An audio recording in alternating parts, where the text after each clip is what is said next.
Or if you're out, providing security for drug shipments to Vegas and that kind of stuff. You're not long for the department. I'm asking him about stuff that he said on camera. And he's like, I never said that. And I'm like, okay, we're going to watch a video. Watch the video. And you could just see his attorney like, what the? Welcome to the Proper Scoundrel Show. John. Adam. Thanks for coming back again. I wanted to keep you in here because I have some more questions. It's a specialty question. I wasn't there. I didn't do it. I didn't see it. Yeah, see, I knew I had the right man for this spot. You worked IAB. I did. As a sergeant or as a deputy? There are no deputies at IAB. Everybody. Sergeant investigators, Really? lieutenant team lieutenants, or team leaders, yeah. So you're all sergeants or above? Yes. That's IAB and ICIB? I believe so, yes. Okay, well, yes and no. ICIB investigators are all sergeants or above, but they do have like their surveillance teams that are deputies. Okay. The SAT teams? Yeah. Do you use a major team or do you have your own? We don't have, IAB doesn't have any teams. So if we needed something, we would have to farm it out to either majors or borrow ICIB's teams. So majority of IAB, probably, would I be wrong in saying it's mostly drunk drivers?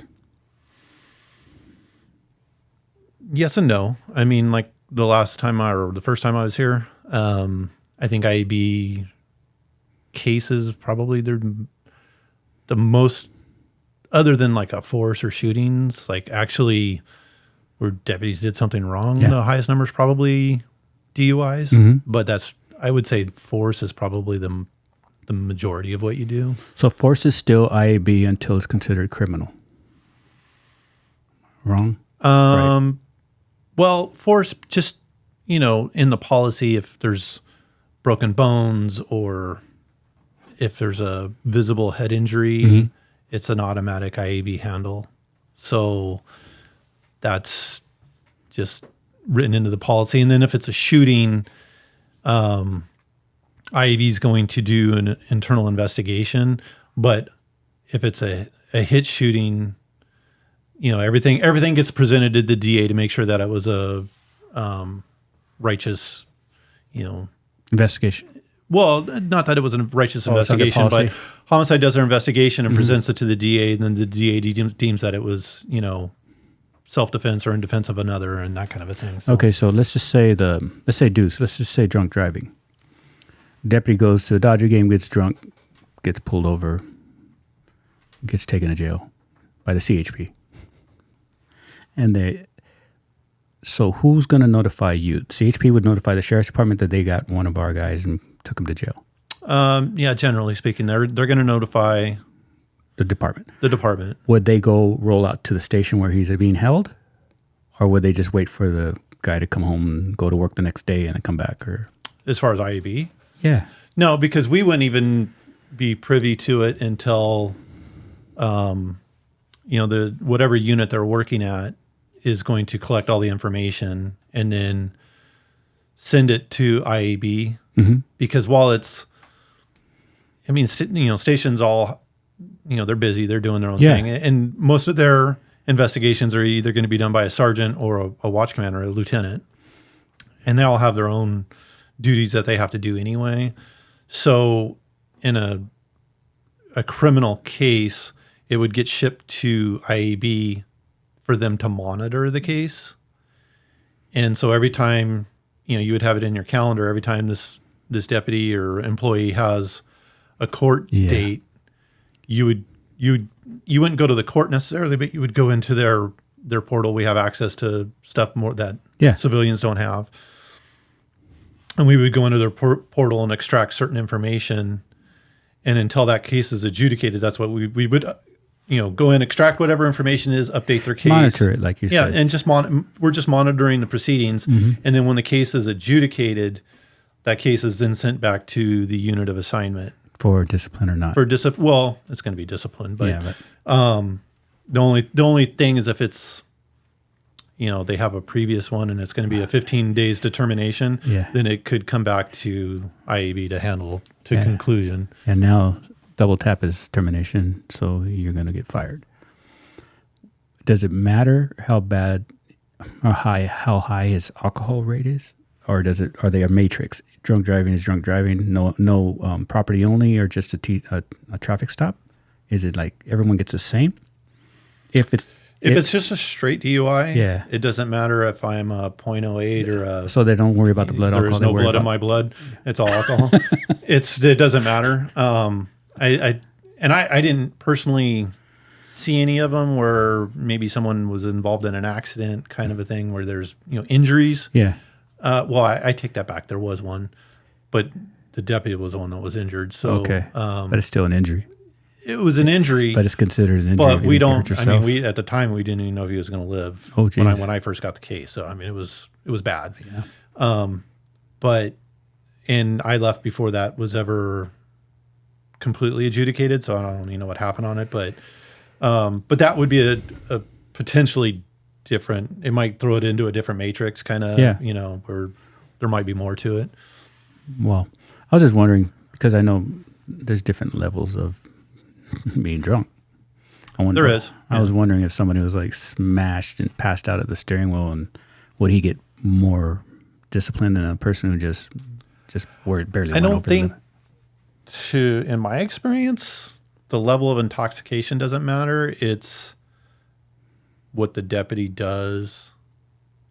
Some people aren't good drunks, and.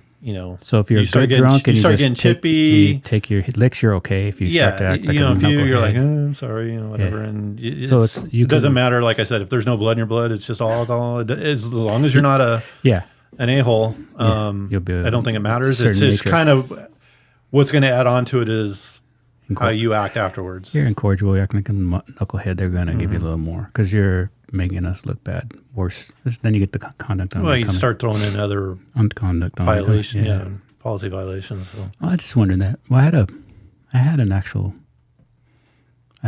good friend who was a judge, and I knew a lot of judges, but this one judge told me, not even deputies, just general drunk driving. He said, "There's a judge, not the last one I worked for, but a different judge." He said, if you were to ever get pulled over for drunk driving, I've never have, but he said he was just giving me advice. If I guess I thought about it, maybe he thought I was that type of guy or some shit, but he was telling me something. He said, you should never do this, or this. And I said, well, why not? Why not? He said, why would you give him evidence? He said, if you committed a crime, would you hand over the gun? would you give him the knife? No. He says, so why would you give him the evidence? I said, well, because you're supposed to. He goes, well, there's ways around that, And it all comes down to timing because you're allowed to void your bladder first, right? For deuces, before they have to blow or give blood. Then you get a choice. But he's like, you guys, no, not you guys, but people that go in there and say, well, I'm just going to do all this stuff for you. Then why would you give them all that? I said, because I think you would get in more trouble. He said, well, why? You're going to get in trouble anyways. You're going to get your license taken. You're going to get all this stuff. I know the sheriff's department has a way to deal with stuff because I know guys that have had trouble where they weren't arrested. They were just brought to the station, and then they called their watch commander to come and get them. Same time off, same discipline, same exact thing as if they were pulled over and arrested. So I was just wondering if there was a matrix that everybody got, and then if you go above it, they're going to get busted. Like they're going to lose their stripes or whatever. There's commanders who've gotten TCs. Not only TCs, but worse. Hit and runs pursuits. Yeah. There was a lieutenant was a pursuit. I mean, it happens all the time. So you would say drunk driving is probably one of the highest rating or highest probable problems for deputies. What else? Domestic situations. Is it just arguing or is it actual abuse? Putting hands on. So I mean, there is. I know there's some that didn't happen. They kind of there's allegations that didn't. I mean, happen. when it's an ugly divorce, it goes all the way. Yeah, and I mean, both sides. I'll get that person, even though they're screwing themselves. Well, I wrote hundreds of reports of when you work the day car for overtime, whatever. He's 2 minutes late dropping off the kid, and it's like, Jesus, and you have to write it violation of a court order. Yeah. So there's a lot of that tit for tat stuff. So I get that too. But that stuff we don't even. No, I'm just saying. We didn't even get into I'm just talking that, about the but- relationship stuff. Yeah, no, That's of what course. caused, and you're doing the other stuff. It's the same kind of drama or the same kind of emotion that goes into it. People are trying to get even with each other. I get that, but there's also a lot of really stuff happens. But after that, what happens after that? What do you think? What's like the third most? You know what? It varies. I will say this.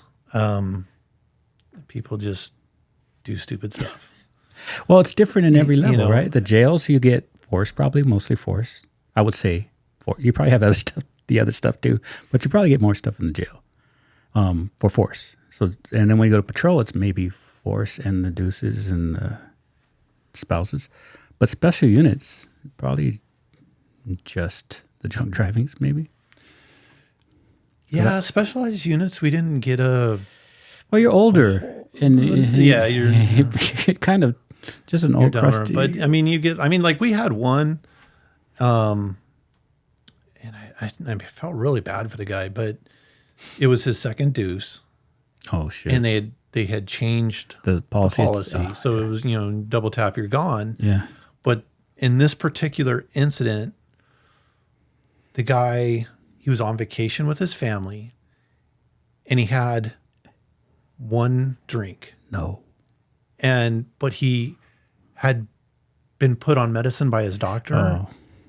and he So amplified. wasn't a big drinker anymore after his DUI, and the combination with whatever medication he was on amplified that drink, and he was just gone. Jesus. And all he did was, if I may got my facts wrong a little bit, but I know it wasn't a major accident. And I don't even think it involved another car. I think he hit a sign in a parking lot. Okay.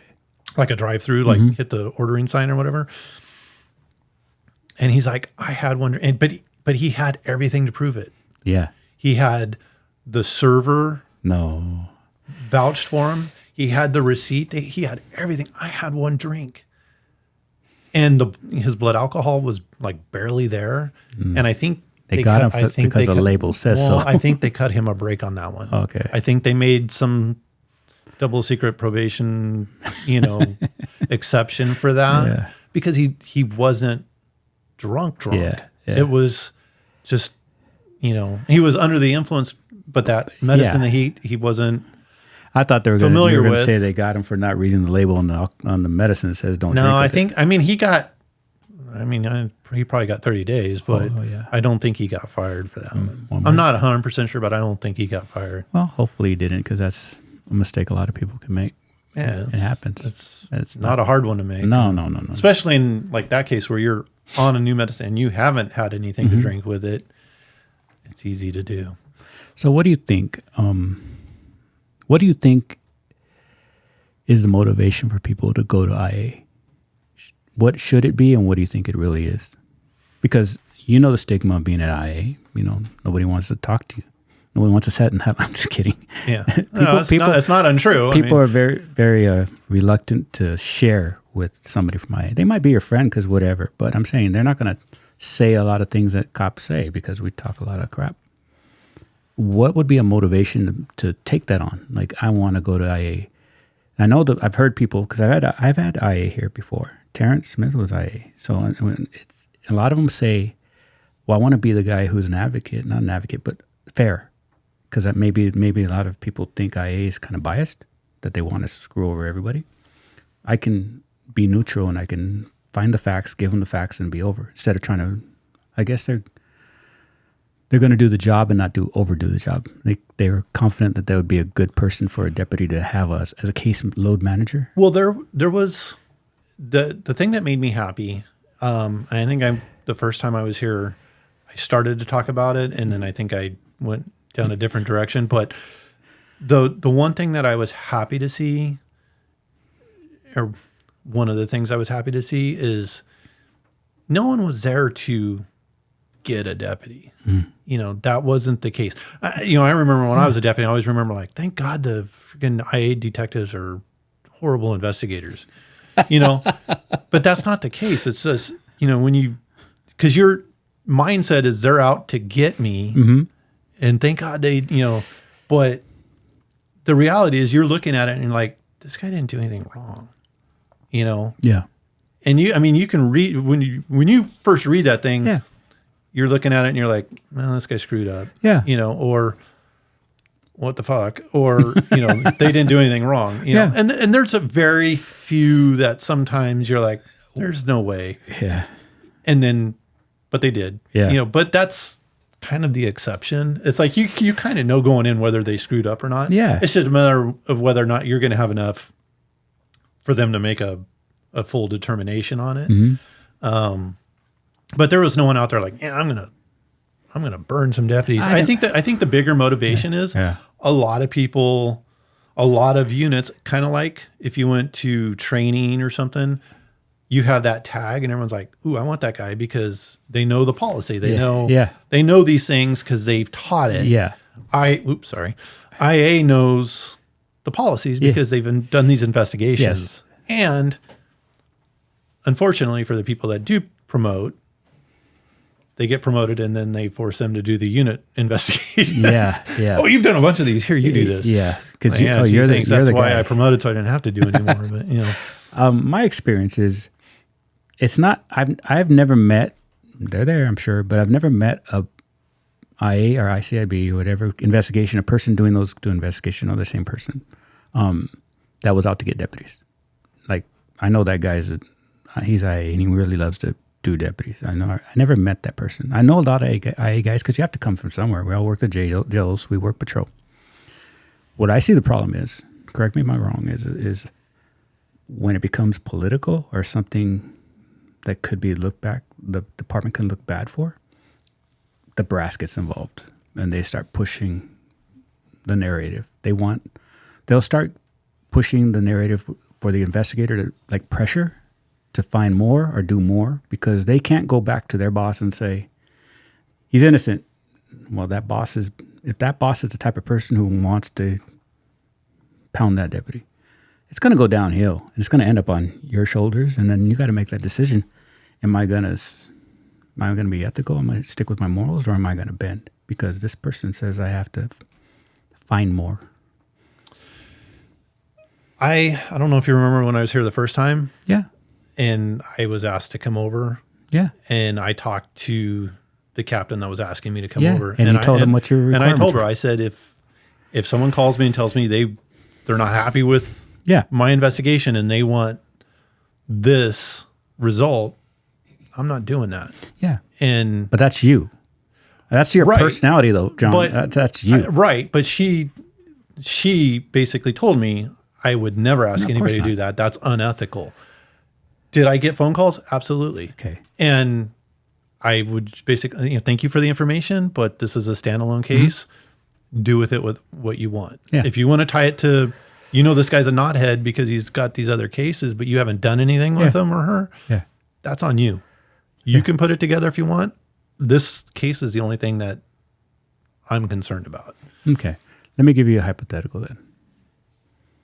If a deputy if you get information that a deputy is involved in a crime, like he's involved or he or she is involved in a crime, it's against the law what they're doing, and you get that information as a supervisor, there's certain rules or like a deputy and hard lieutenant, it can't be a A/, has to be hard. There's certain rules that certain people are responsible for certain calls.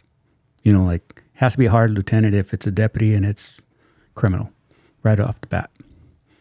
When you see those, because I've seen those rules be circumvented because they wanted a certain outcome.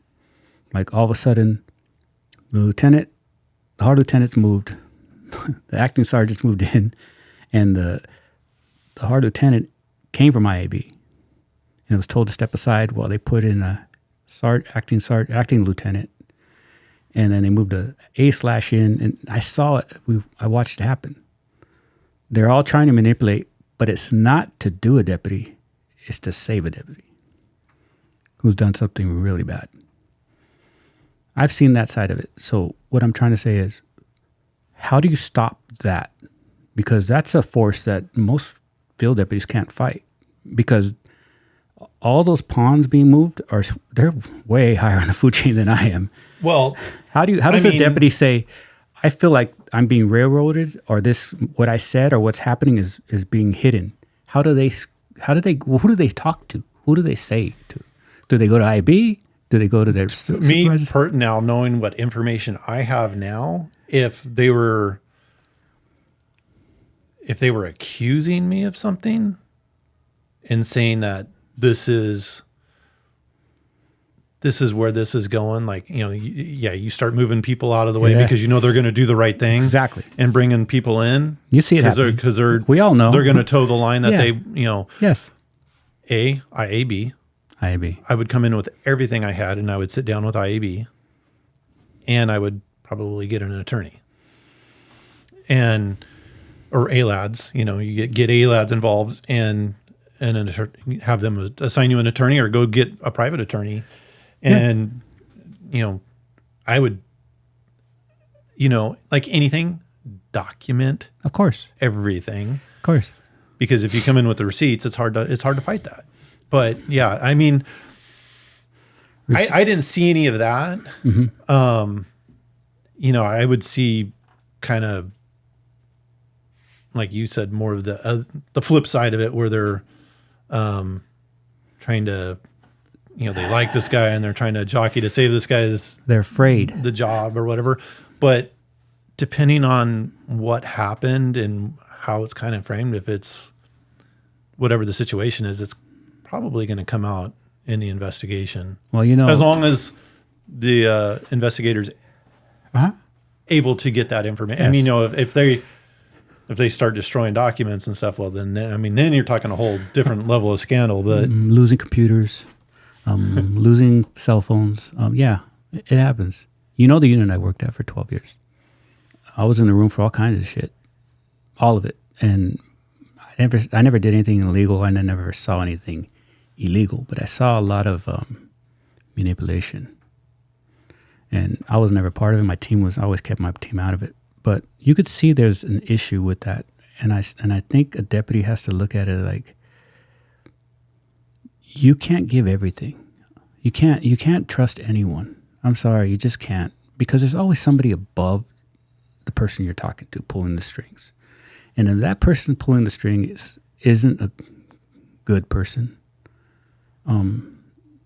they outrank you. They're going to win. They're going to beat you down because they can. There's ways to beat a lowly deputy down, and you can scream from the rooftops. They will always figure out how to get what they want, because during like the elections with Baca and all this stuff going on, everybody starts to pull the specialized teams to do their bidding, and we got pulled everywhere, and we didn't do anything they wanted us to do. Sometimes, and you saw what happened to a lot of people, but if it wasn't me, it was just a generalist, they would have got crushed. Because I know policy and I have experience. I see things happening now where none of this should be happening. These kids are getting railroaded. I'm sorry, it's just the truth. How come it gets that high up? How does it get that high if you have all these people that are supposed to be your advocate in the department?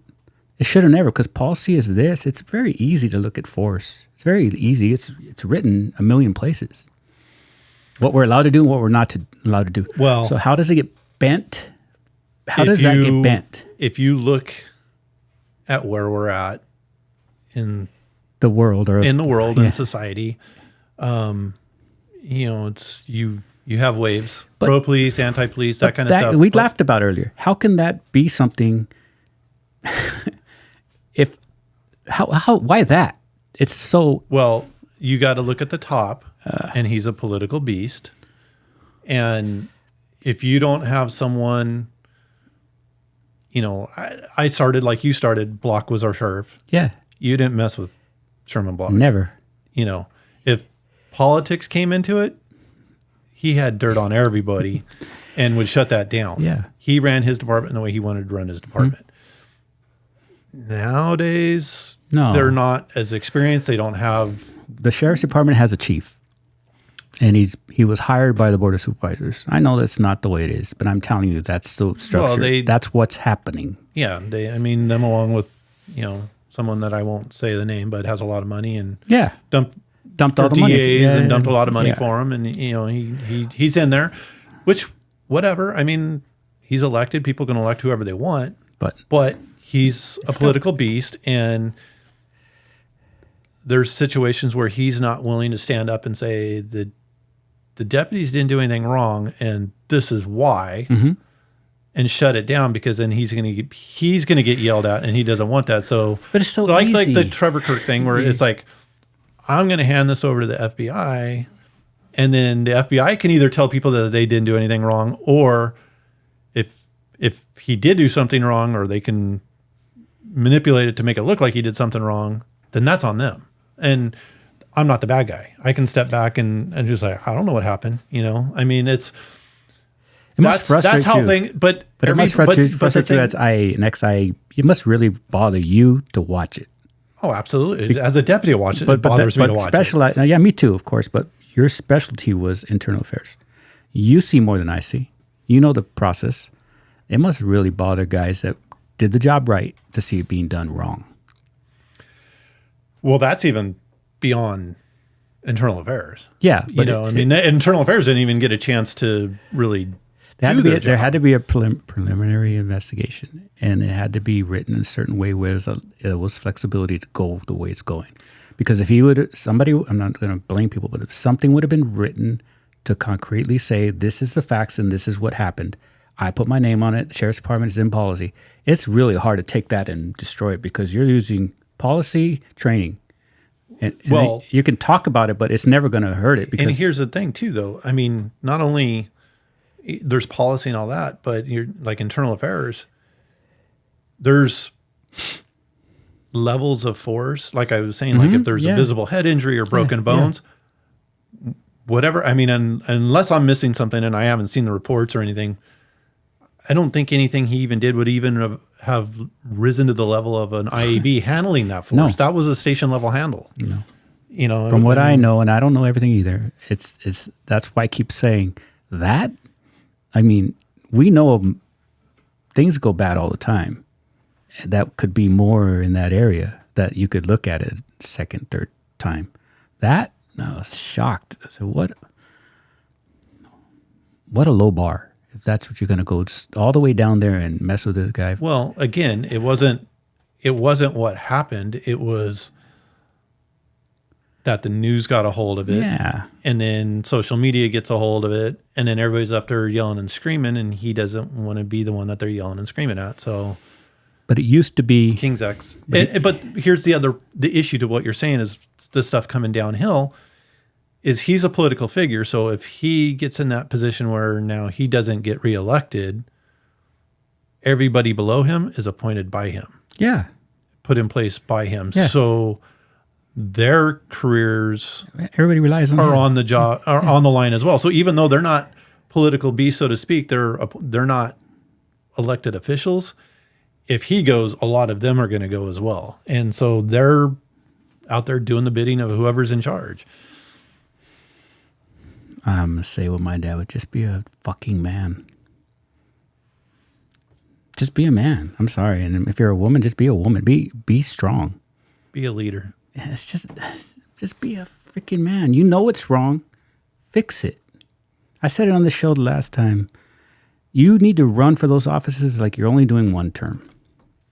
If you say I'm only going to do a one term, you'll be outstanding and people will see that you did a great job. If you want to make all the news media and all that happy, you're never going to be successful at anything. But what really upsets me is he's the sheriff of Los Angeles County. He's an elected official. People voted for him. He doesn't work for the Board of Supervisors. Why is he so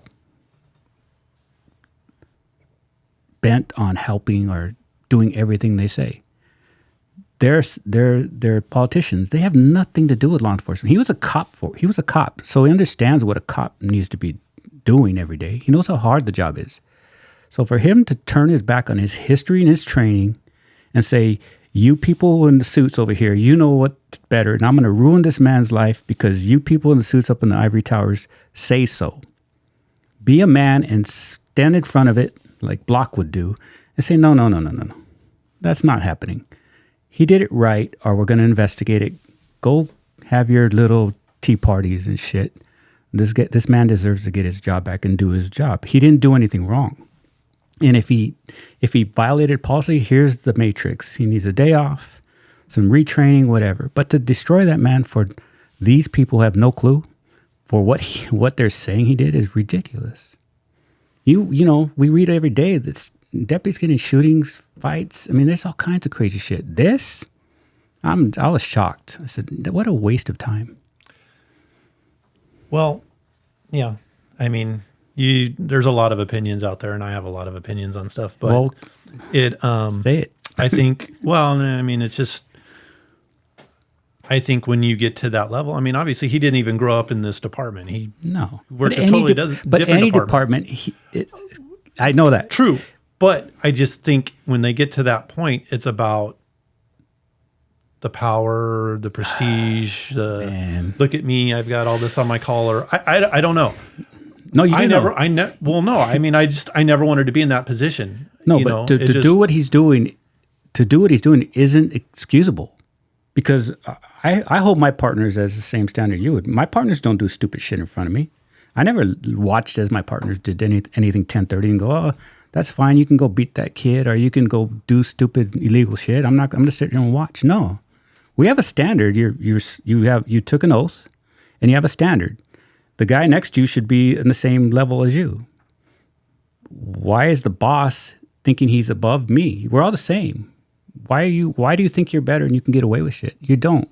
That's wrong, and you know it's wrong, and you still continue to do it. It wouldn't matter if it was a deputy generalist doing the same shit. It's the same process. Your kids do it. They keep doing stupid stuff. There's no excuse for it. He knows better, is I guess what I'm trying to say. He knows better. Yeah, but it's the political beast, and I mean, you look all the way to the top. I mean, when you talk about politics, yeah, and I don't want to talk about politics. I get it. Get my freaking heartburn going. But it's when you get to that certain point, you're not about doing the right thing. I get it. You're about keeping your power, making money, whatever your goal is. But it's not about doing the right thing. And that's all I'm going to say about it. I'm going to say, John, is I get what you're saying, and we're trying to walk this line. But what I'm trying to tell you is, for you to do what you're doing right now, what he's doing right now for him, for what they're accusing him, isn't worth you ruining what you could have been. You could have been a leader. You could have been the sheriff. You could have been respected by your department. Instead, you're on this island with these people, and your department's over here. You just buzzsaw through whatever connection you have to your troops, because that's what you are. He's a leader of his little troops. I mean, the department is his. But he said, I'm going to saw myself off, and I'm going to be on this island with these people. And all these guys who look up to you, are supposed to be looking up to you, know you're not on their side. You know that you're not going to protect them when an investigation is at least warranted before you accuse them or you lay them out to dry. We don't do that kind of shit. We don't leave our partners behind. And he, like I'm saying, he's a cop. So that's why it bothers me so much, and I can't justify it, because you never leave your partners behind, ever. If your partner is sick, you go and you visit him. Your partner gets, hurt, you go and visit him. If your partner needs help, you talk to him.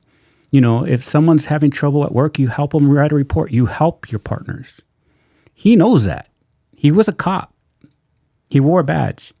That's not something you're taught in the academy. It's something you learn because they're your brothers. They save your life. You save their life. They take care of each other. You don't, just because he moved to the sheriff's department, he doesn't say, I don't like any of these deputies, so I'm going to screw them all over. It doesn't work like that. He should have it in his soul or his body and his mind and his whole being that these are his brothers. I see LAPD. Those are my brothers. I never lose respect for a guy who had a badge and stood a post. Those guys deserve it. What in his life has said, I don't care about that? I just don't see it. I couldn't even think of it. I don't know. It's he like did the impossible. same thing to Long Beach, so it's impossible. But that shows you character. Now, that's your character, to let your people just float away and drown. Who's going to follow you anywhere? Now, he doesn't care. He goes, I get my check every month. You know, and they all go to the sheriff's department because it's the highest paid law enforcement in the state. That's why they want the sheriff check. But you have to do the job where you're going to do. If you're going to do the job for a while, these guys got to respect you. I mean, I don't know. I honestly think that if this is a plan to get rid of the sheriff's department, this is the way you would do it. Make them so inert that they can justify, well, we can just dissolve it and be like New York. Make one big department, and they're all beholden to those officials. But the board of supervisors better worry about that because they're separate from the city council. Yeah, the board of supervisors. I don't think they would allow it because they wouldn't have anything to control. But. Well, if it gets so bad where they can't recruit, right now they're doing triples. They're doing, 200 hours of overtime a month. They can't hire anybody. It's only a matter of time through attrition that there's not going to be enough bodies to cover the PIN numbers. So what does the county do? They take PIN numbers back. You haven't used those numbers. We'll take those numbers back. We'll civilianize it. This is perfect for city council because board of supervisors is basically taking away and shooting themselves in the foot because they're going to lose their own department over the years. Nobody wants to be a deputy. I mean, that's again, until you learn that lesson, you're going to keep doing what you're doing. They hate the sheriff's department. They hate the sheriff because he's elected like him. Oh, they hated the last sheriff. But well, yeah, they like this guy. They've hated several sheriffs because they did the job. They did the job, and they're elected just like them, and they can't control them. Mm-hmm. But until something comes back and bites them in the butt personally, because they've crippled the department so bad that they're unable to, and someone holds them responsible for it, or they lose the whole department and they're like, oh, damn, we don't have anything to even control anymore. The feds came in and said, you guys can't control your areas. We're going to just make one big department. It's going to be LAPD because they're keeping the bodies. Their recruiting's pretty good. I just think it's ridiculous. If your job is to provide protection to the citizens of your constituents, your people, well, the board of supervisors want us to make it so the deputies don't patrol. Their voters are getting hurt. They're getting their cars stolen. They're getting jacked. They're getting broken into their houses. They're getting robbed in the street because they want to neuter the sheriff's department. Who's voting for them? That's literally what it is. They work for the people. Stopping your law enforcement from enforcing the law, you're hurting the people. God damn it, Adam. You're getting me going on politics, and I hate this shit. I haven't said any names. But is it true? Change the subject. Okay, change the subject. Rainbows and unicorns. They don't really exist. Well, the rainbows do. But. Well, I'm hoping the guys in the department, band together, stick with their unions, and because right now it seems like the unions are doing really well, especially LASPA. I hear some good things. I haven't heard anything bad about ALADS, but I'm hearing a lot of good things about LASPA. So cool. I'm hoping they're getting some help, but it's not going to be from the department. It's going to be from our unions and each other. Other than that, man, go be a fireman. The way they've been kind of treated too, though. I don't know if there's an end to it. Do you think? If there's a way to end it? Unpoliticize it, which is impossible because they're elected. Well, the sheriff is, but... Yeah, but I wish he knew that. I wish he acted like it. It's sad. It's sad, John. I know we get. I know I'm the same way. I go crazy because I remember when it was different. I remember when the block and the Sherman block was my boy. This is what they were trying to do. You hired them to stop bad people from hurting good people. We trained them to stop bad people from hurting good people. But you want us to treat the bad people like good people. It doesn't work, man. The bad people need to be treated a certain way. We all know them, but until it affects you, you think there's an easier way to do it, a better way to do it. Well, I mean, in the 80s, 90s, when the drug gang crime was so bad and a lot of these laws came into place, the 3 strikes law Yeah. and all this stuff. A lot of people went to jail, but now it's one of the hot topics: mass incarceration. Yeah. Well, they're not in there for 3 strikes. writing postcards to people. They're in there for doing bad things. Just ask somebody how many strikes you got. And it's 0? it's How do you get they're 3? in there for a reason. These laws were created for Yeah. a reason. But when we do Prop 47 and start stripping all these things away, and Yeah, they're coming back out. it goes faster. bananas Yeah, again. Yeah. And then people are like, well, what are we doing? Mm-hmm. Well, you're letting people out of jail because you had it for so good. You weren't seeing what these people were doing. Yeah. And, like I said the last time I was here, there's cops that don't deserve to wear the badges that their brothers and sisters not. wear. There's also people that don't deserve to breathe free air because they're not good people. No. There's evil in the world. Oh, hell yeah.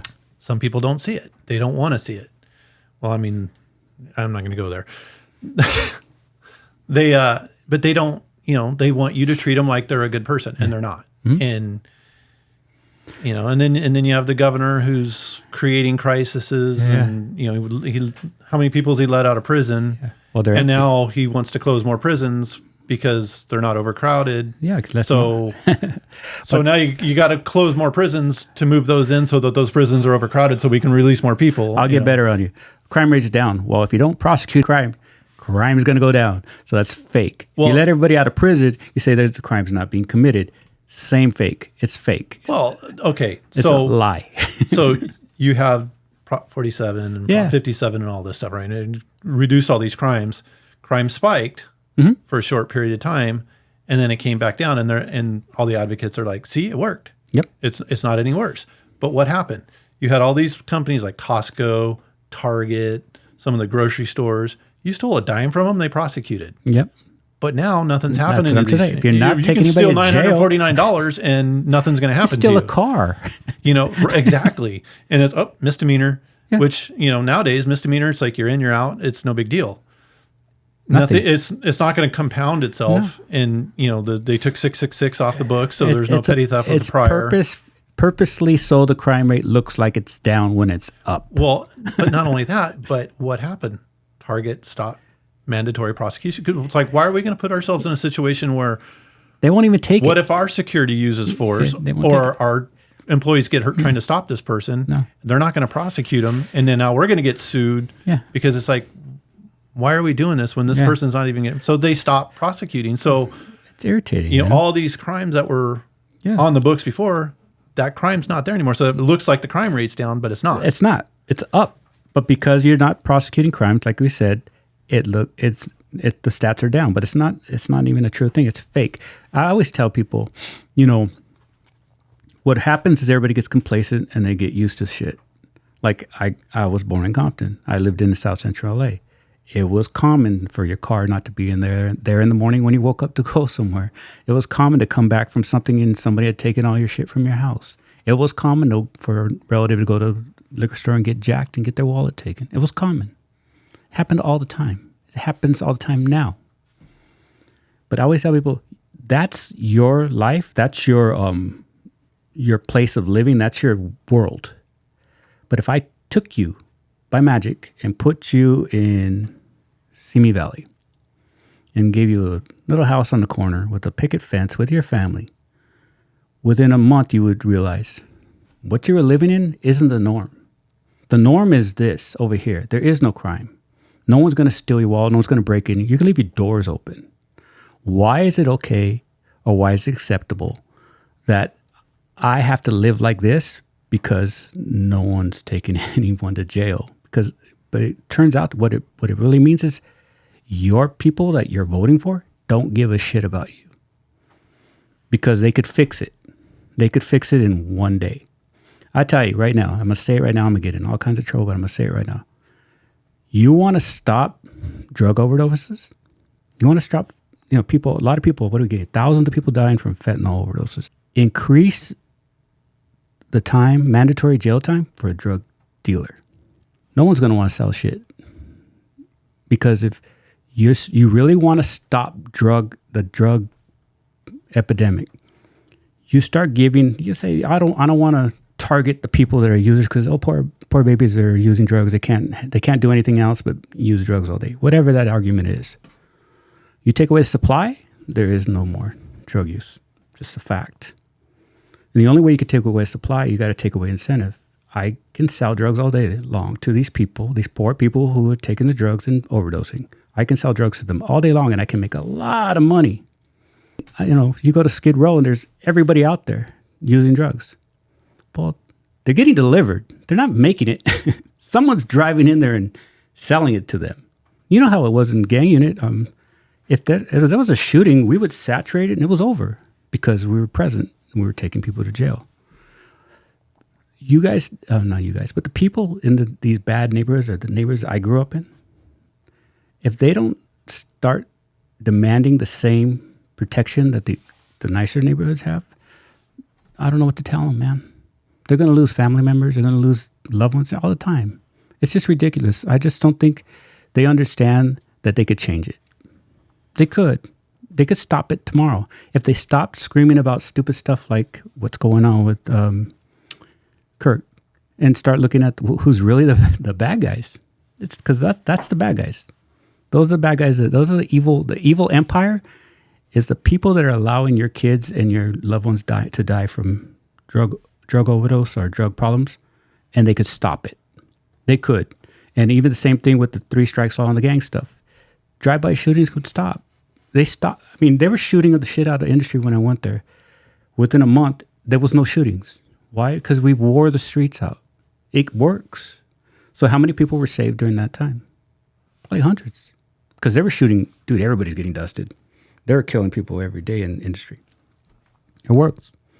But if you don't demand protection, you're never going to get protection. You keep electing people that don't give a shit about your protection, you're never going to get protection. Well, until communities hit rock bottom and say they are rock bottom. Well, I mean, apparently it's not because they're not changing their votes and they're not demanding accountability. So, but these people must be okay. I mean, for me to buy something, you got to show me you're doing something for me. I don't hire somebody to mow my lawn and he doesn't mow the lawn. I don't hire somebody to, fix my car. He doesn't fix my car. So I'm going to hire you for 4 years or 3 years, whatever your term is, and you don't do shit for me. Why am I going to rehire you? Doesn't make any sense. It's ridiculous. Their party tells them to. It's a party. You didn't change the subject, by the way. Damn you. I know you could be worse. I've talked to you before. Not worse, but more. Anything else? Oh, anything you want to know? Ask me a question. Okay, I'll ask you a question. True. Maybe. You didn't answer my question, so I'll ask it again. Why do people go to IAB? I think a big reason is people are, like I was saying, you go to training, people look at that and they're like, oh, I want that person, as a sergeant or a lieutenant, because they have that background. Yeah. IAB, same kind of situation. A lot of people promote out of IAB because they have that experience. Yeah. So I think people that want to promote will go that route sometimes. And they do recruit because there's certain things that will. Are there promises made? No, not to me. Other than what I said, when I asked, I say, if someone calls me and says, that, I'm talking about promises like you're going to promote if you come. Oh, no. Okay. No, I mean, I didn't want to promote. I didn't, I mean, I took the lieutenant's exam because of retirement reasons, but then when I went to you guys, I was supervising bonus twos. I didn't need to. So of course, you got a big bump. But I mean, I'm not going to knock people that want to promote because someo's got to do it. Hell no. Someone's got to go all the way. I didn't want to do that. I appreciate guys at IAB. I mean, that's you good. can tell how much I love politics. So why would I want to go play that? So I'm not that guy. I don't want to do that. But there's a lot of good guys at IAB. I like I said, there is a need because there are some knuckleheads in the department. Oh, you have no idea. I mean, you have no idea. No, I do. Remember, I put trackers, cameras, bugs, and all these knuckleheads. But it was never for a guy that's leaving early or, doing something minor. It's for the bad guys. Because IAB has their own tech guys. They have equipment. We have some equipment, yeah. I know. They've come in. But they've come in and asked us how to use it. Yeah, well, that was out. But good dudes though, good guys. Yeah. Like I said, I was happy to see that people weren't coming in and that wasn't the preconception like, oh, they're out to get the debt. That's not what they're there for. No, if it leads to getting rid of a deputy, that's what do you do? Well, there's like I said, there's some of these cases you see and they're like this guy or girl or whatever, they don't deserve to be here. Mm-hmm.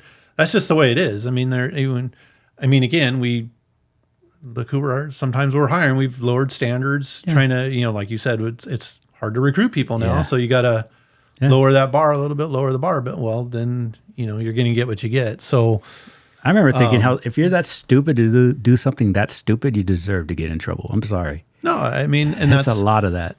That's the thing. They're like IEB, you see IEB come in, you're like, but if someone is going to get a lot of time or fired, they did it themselves. It's most of the time they were warned. Yeah. We're all human. We all make mistakes, but if someone they're trying to do the right thing and you just, in the heat of a moment, you make a bad decision or whatever. Yes. Most of the time it's going to be something fairly minor. Yeah. It's like, because they can look at you and say, obviously he's not out doing a bunch of dumb stuff. Yeah. He's never been in trouble or whatever. It happens though. We're human. We make mistakes. We all make mistakes. Everybody screwed up. It's the guy that goes out and is letting a parolee tweaker drive his wife's car because that's his side piece. You're probably not long for the department, or if you're out, providing security for drug shipments to Vegas and that kind of stuff. Both of those I've seen when I was there. You're not long for the department. No. So, and I'm embarrassed. And you shouldn't be. I'm embarrassed of you. You should be gone. I watched a guy get jumped out in the jails. He walked out. He started walking the row in his whole Class B, and he ended up like he had barely a T-shirt when he walked out. Deputies were just ripping his patches off his arms, and he just let it happen. But he was selling dope in jail. I was new. This is like 1991, man. As he walked down the road, somebody just snatched a piece of his uniform because he's an embarrassment. Yeah. It's a fact. It makes us all look bad. Yeah, I've said it here. No one hates a bad cop more than a good cop. It's the truth. But you had a job, but it is needed. There's some knuckleheads, man. Horrible people. Horrible, sick people that wear a badge. Just the truth. And IAB doesn't only do sworn. We investigate civilian employees too. And I did a lot of civilians. There's a lot of... I did a lot of civilians because they have less of a background, less of a vetting. Like, what are we doing here? If I could say, oh my God, just sick people. Both, and that's any job. You go to freaking Walmart, I'm sure they have theirs. It happens. But there's a different standard for us. We're supposed to be living at a certain standard. Get rid of them fast. We have investigators to get rid of them fast. I'm glad when they leave. I don't want to see them. Well, the problem, not the problem, but part of the problem is IAB, like anywhere else, rarely has, a full amount of people. No, you're right. And it's like any detective, you're up your eyeballs in cases and you're just treading water trying to make it through the day. But you have that time limit. And then I think it was Villanueva came in and put it like, it was 120 days. Well, that's great, but I've got 4 cases in front of it. Yeah. And, my very first case was a dorm right. I had 70-something inmates and 40-something between deputies and CAs that were all involved. Videotape. It was insane. And then you go in and a third of the inmates aren't there anymore. They're somewhere else or they've been released and you're trying to track people. It's time consuming. Yeah. And, every interview you do has to be transcribed, and it's got to come back, and you got to listen to the recording while you're reading it to make sure. Yeah. Because the people recording it aren't on the department, so you may use slang. Oh yeah. And they're not no idea. They're not catching it right. They can't translate. So or you get a 90-page. This was really fun.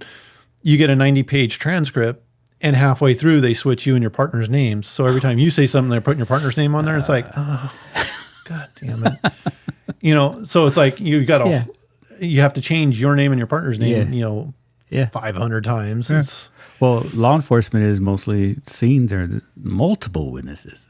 Exactly. And it's time consuming. And when they put these constraints on you, it's just like, I feel bad for the deputies that are under investigation because they're like, why is my case taking so long?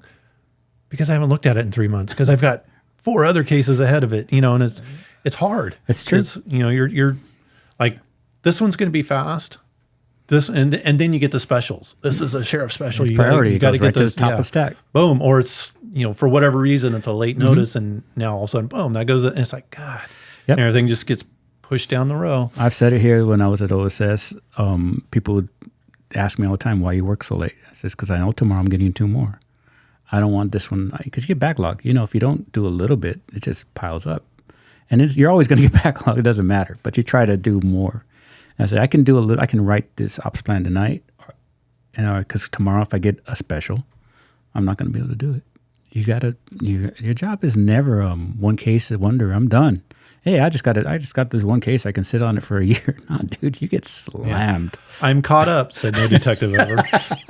And then you're not doing fathoming the supervisor going, where is that? Where's your 30, 60, 90? Did you guys do 30, 60, 90s? You have to do like a basic sup on how come it's over 30 days. And then when you do 60, you have to say it again. Like, why am I going to 60? And 90, you got a lieutenant sign say, okay, you can keep it open. Because they're always keeping track of the fact that you have to get them done. It's, you said, priority. We had, I'm sure you guys did too. I mean, we had full-on logs that we had to, every time we opened that book, we had to fill in what we were doing. So, and they monitored that. They would go through and like, what have you done on this case? Really? Yeah. Oh, yeah. Oh, yeah. Because you got to. Somebody's waiting. I mean, someone's job is hanging on it. Yeah. Someone's career is hanging in the balance. And that was another thing my mentor was Tim Jordan. He was one of the master FTOs, everything. Good dude, good street cop. We went out and the deputy screwed up. Nothing fireable or anything like that, but bad enough. He was kind of a wingnut. Made a bad decision, a couple bad decisions.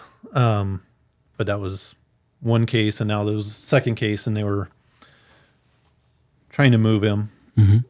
And we went and interviewed him, and it was like a forever long interview. And I was the number 2. It wasn't my case. It was his case. So at one point, sometimes when you're in patrol and someone's telling you a story and they end up 4 streets over, which has nothing to do with anything. Yeah. And the sky was blue, and it's like, okay, what happened?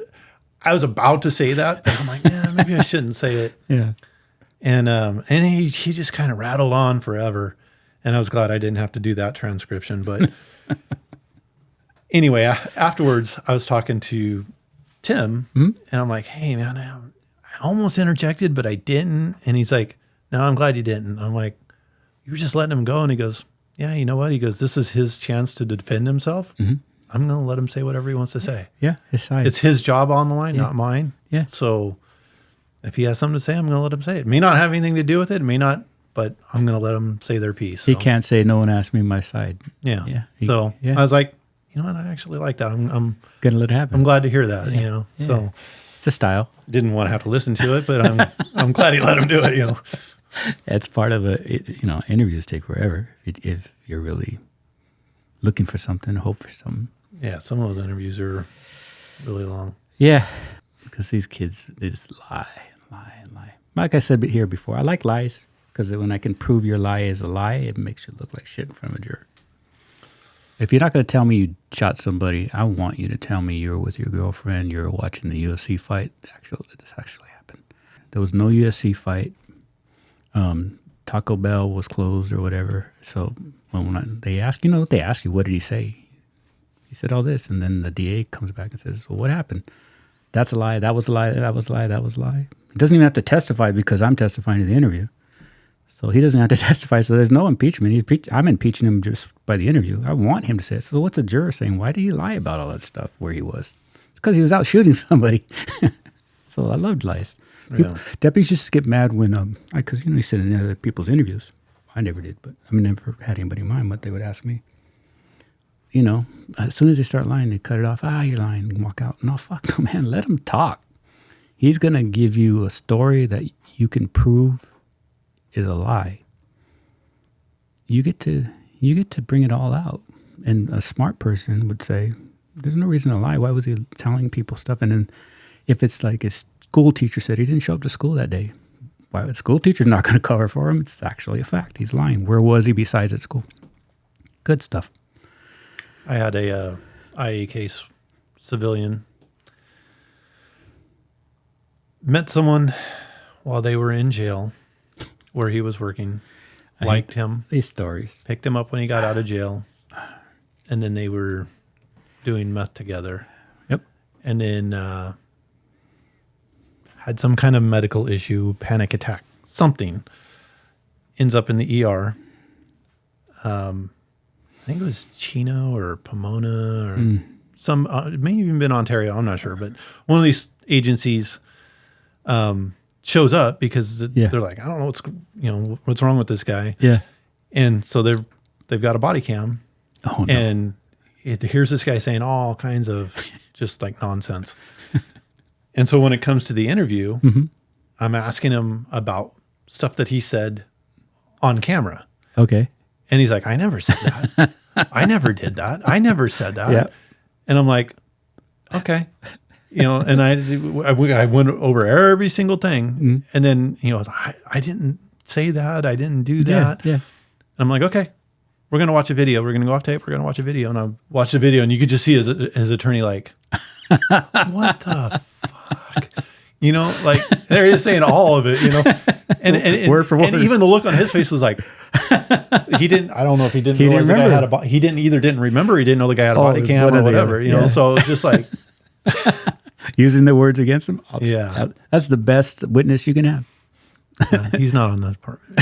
Well, he wasn't a deputy, but. Well, I remember the deputy who fell in love with her inmate friend and moved in with her and she shot her.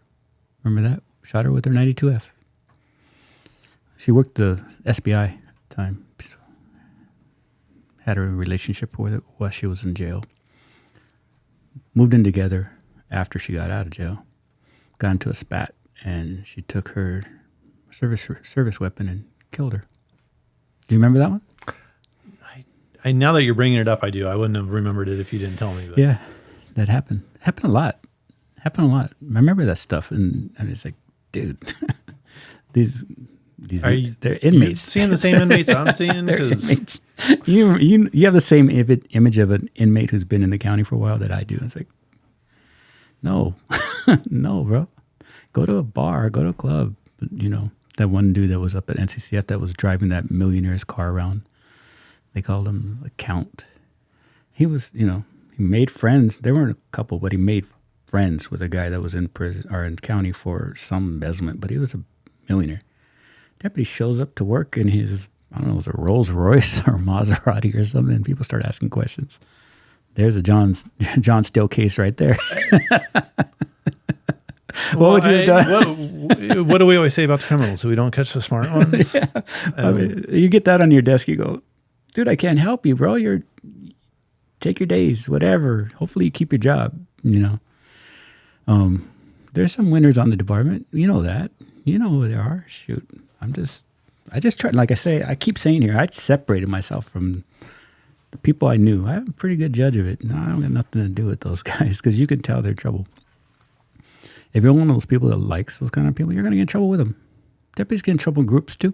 I remember a couple of them. Like, he went to Tommy's and he started just beating the hell out of people in the freaking dining room. What the hell's wrong with you? You're supposed to be, like I said again, a higher standard. But thanks for going over this with me. You got anything else? I would just say this to the deputies on the department or any police officer. What? Just knowledge is power. Okay. And if knowing what you can and can't do and why you can and can't do it will save you so much on the back end.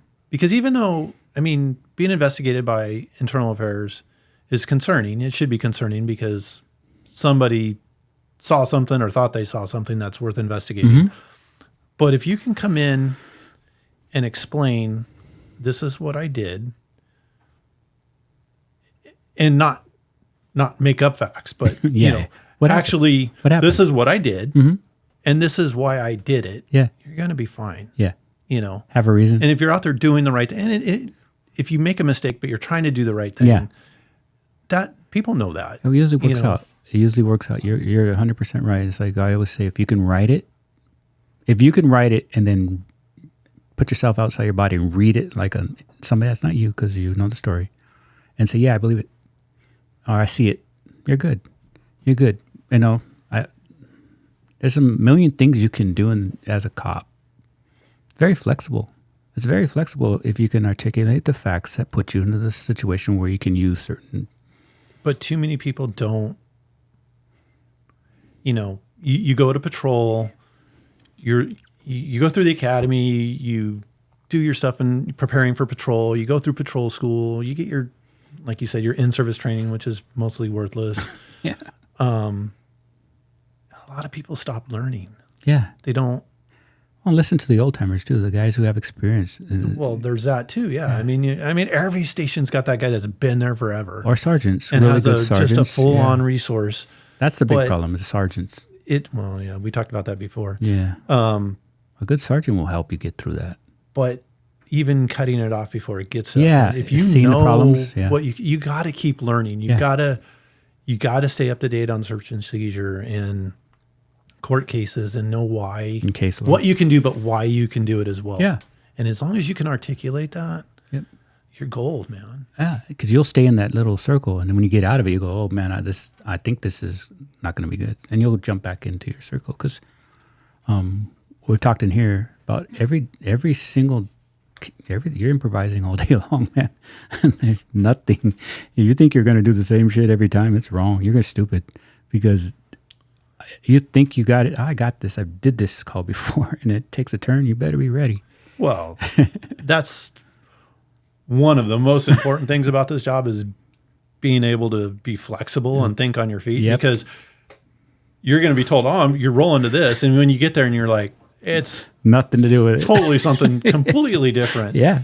And your victims are your criminals and your criminals are your victims. And Jesus. And you try, but I mean, if you get locked in on what you were originally told. You tunnel vision? Oh yeah. It's like, it'll hurt you. It will hurt you. You got to, okay, this is what I got. I do it, but you got to go in with that open mind because half the time it's something totally different.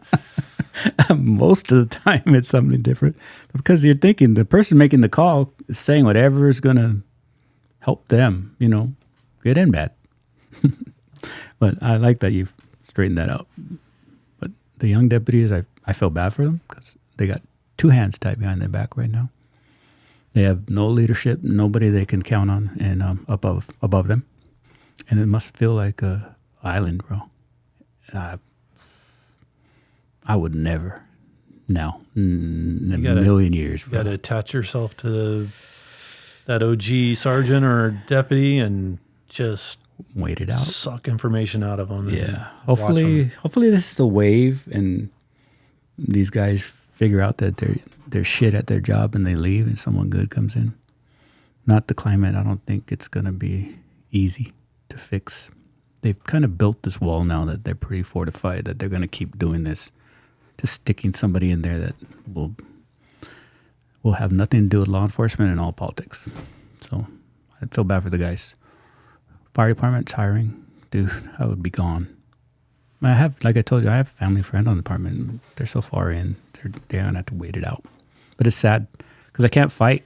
I used to argue, no, the department wouldn't do that. No, the department won't do that. They can't do this. Bullshit. They're doing whatever the hell they want right now. And it's nothing to do with law enforcement. So good advice to the kids is just to circle the wagons around the guys that they trust, get a good supervisor, ignore the shitty supervisor.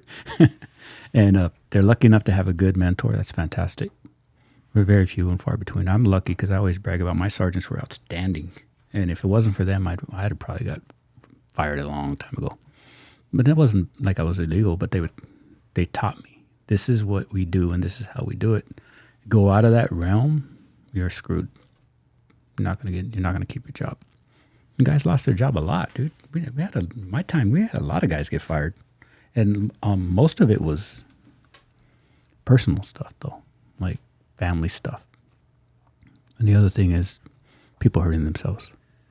So hopefully if people come in here and want to talk. I got to talk to a couple guys that are in the IAB field. They have some good experience. We'll get some more out to the kids. I call them kids. They are kids, right? They're like deputies, only younger. That's funny. It's like, when did we get old? Dude, fast. When I promoted, I went to IRC. Yeah. There was 2 or 3 deputies that I worked with, their dads. And I'm like, what happened? Yeah. There's a kid that You're supposed to be a kid. There's a kid that came into tech ops and he wanted something, and I saw his name. I said, "Is your dad so-and-so?" He goes, "Yeah, it's my dad. He's grandpa now." I'm going, oh my God. He wasn't old. I guess I'm old. Yeah. It passes by quick. Very quick. But we made it, dude. We did. We were talking to Dan a while ago, and he has no idea how cool it is. He's been IOD, but being done, it's such a relief. I'm not even quite there yet because I still have that attachment. You have a little tail, but you're almost done. But I mean, I'm retired. I got the medical retirement and everything, but there's some other stuff that's still tailing. But it's an adjustment though. Yeah, we talked about it. It's an adjustment from. I mean, when I was with you guys, we were on call 24/7, 365, and I was the only supervisor, so day and night. I got calls in other states, and I mean, it just. I've said it. I live there. I fucking live there. Going full speed all the time, and then like, I have time. It's like what. It's like you're like, I'm supposed to be doing something right now. I'm going to ask you, do you realize how much you can do in a day now? Like if you really started a project, you can do, dude, days are long. Well, and the best part remember them being nothing. The best part is I can do a project until I don't want to do it anymore. Yeah, yeah. And then I can come back tomorrow or the next day or whatever and finish it. Yeah, yep. Or not. But I build furniture. No, I have to, or my wife will get mad. Yeah, she'll get you. Yeah, I built a table and I started in the morning and I was done by afternoon. I said, 6 or 7 hours. Of course, I paid for it. The next day I was tired as hell, but I don't remember being able to do so much in a day because your hours we weren't by a clock we were work clock. It was job.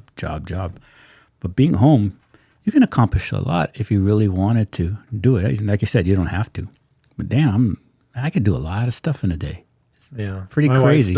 I forget what it was that I put something together, and my wife's like, "You're gonna have to hire someone. You're not gonna be able to do it." Challenge accepted. Level up. Did you do it? I was Bob the Builder. I built the crap out of that thing. Overbuilt it. And you said, "See." Yeah, and it was. I mean, I'm not gonna brag. It was. I mean, like Dan can make furniture from nothing. Oh, he's amazing from scratch. Yeah. But this was like Yeah. It told you how to do it. IKEA? It wasn't that hard. No, it wasn't IKEA, but I just mess with you. Yeah, but you feel accomplished, and it's yours, and you built it yourself. It might have fallen over. So I put something on it, but it lasted a day. But I love it, man. I love it. I do stuff, and I still got. It's only 12. I'll enjoy the fact that we have so many hours in the day. I just never noticed it before. When you're working, dude, you don't notice shit. You spend most of your time at work and little time at home.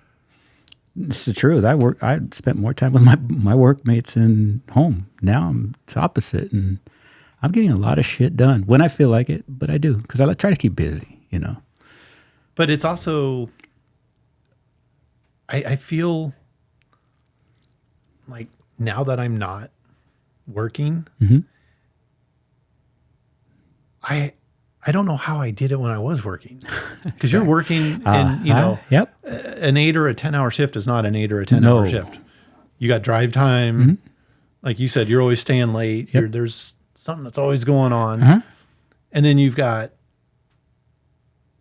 family things you have to do. Yeah. Just things everybody has to Yeah. do. Laundry, whatever, things that keep a house running. Yeah, you have to do it. And then family, outings and different stuff. It's like, When? and now I'm like, I don't have time to do all this. It's like I have so many things to do, but it's like you've got all these projects that you've just kind of pushed aside for so long now. But it's like, how did I even do this when I was working? I don't even know. I had Sal Munoz, who's triple OG, came on in the freaking, I tell him the 70s, but he says, I can't believe I did so much shit while working. Like, he goes, I built a house pretty much while I was working. On top of all the stress and, all the crap that we see, we burn the candle at both ends. Yeah. And you make yourself sick, it's the only thing that goes fast now is time. It's like a month's gone, 2 months gone. I was like, holy hell, that was quick. And now I got a newborn. My granddaughter just came to life, and freaking time's flying, bro. It's like, she's already this much. She's already that much. I just remember she was born. Kids get that clock and they just spin it a lot faster, dude. Yeah. Well, I mean, I think life things like I went through my cancer, and I was talking to you earlier, and I have another scan coming up in about a month. Yeah. And that'll put me right at about the 2-year mark since I've had surgery. Yeah. Which, you get to the 2-year mark, your chances increase dramatically that it's not going to come back. But it seems like 3 months ago, I felt like I was like wondering, am I even going to be here for summertime? Yeah.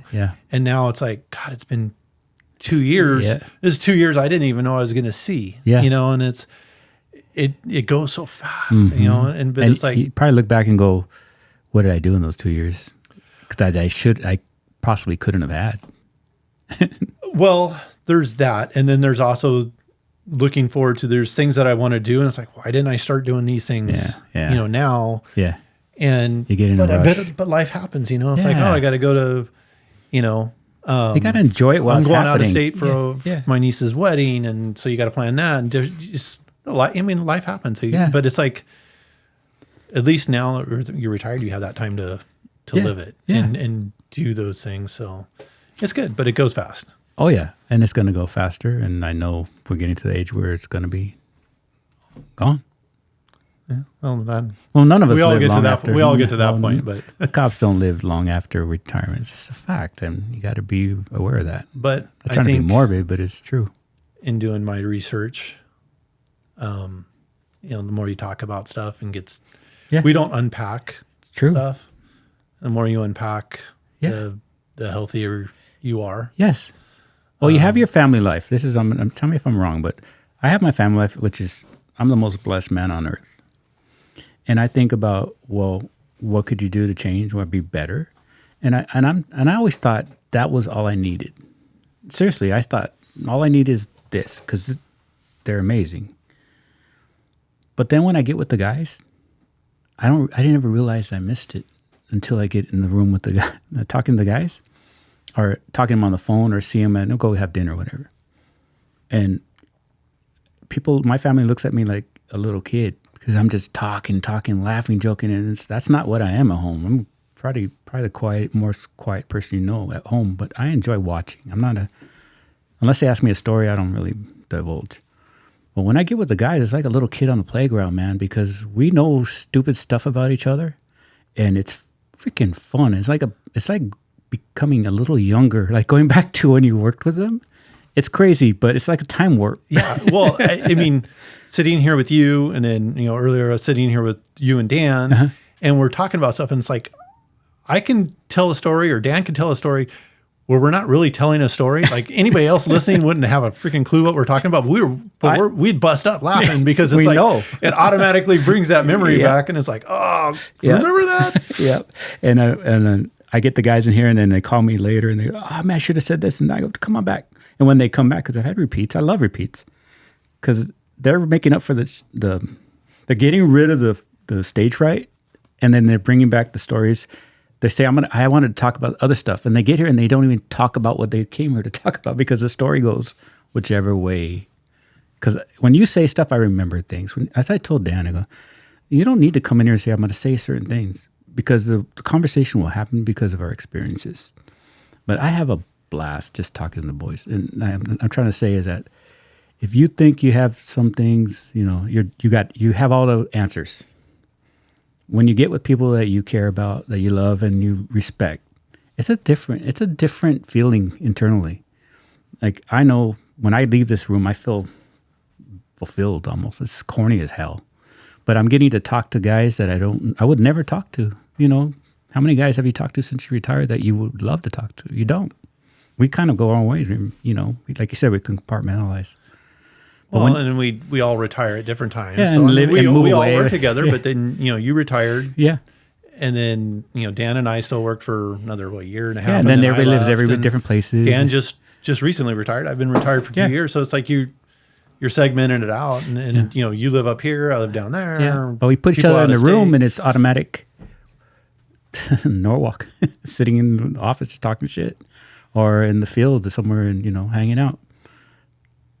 That's what I try to bring here. Is I try to explain to the guys that are like, oh, wow, what would I say? What would I say? What would I say? I have a lot of people saying, well, I don't think I'm that interesting.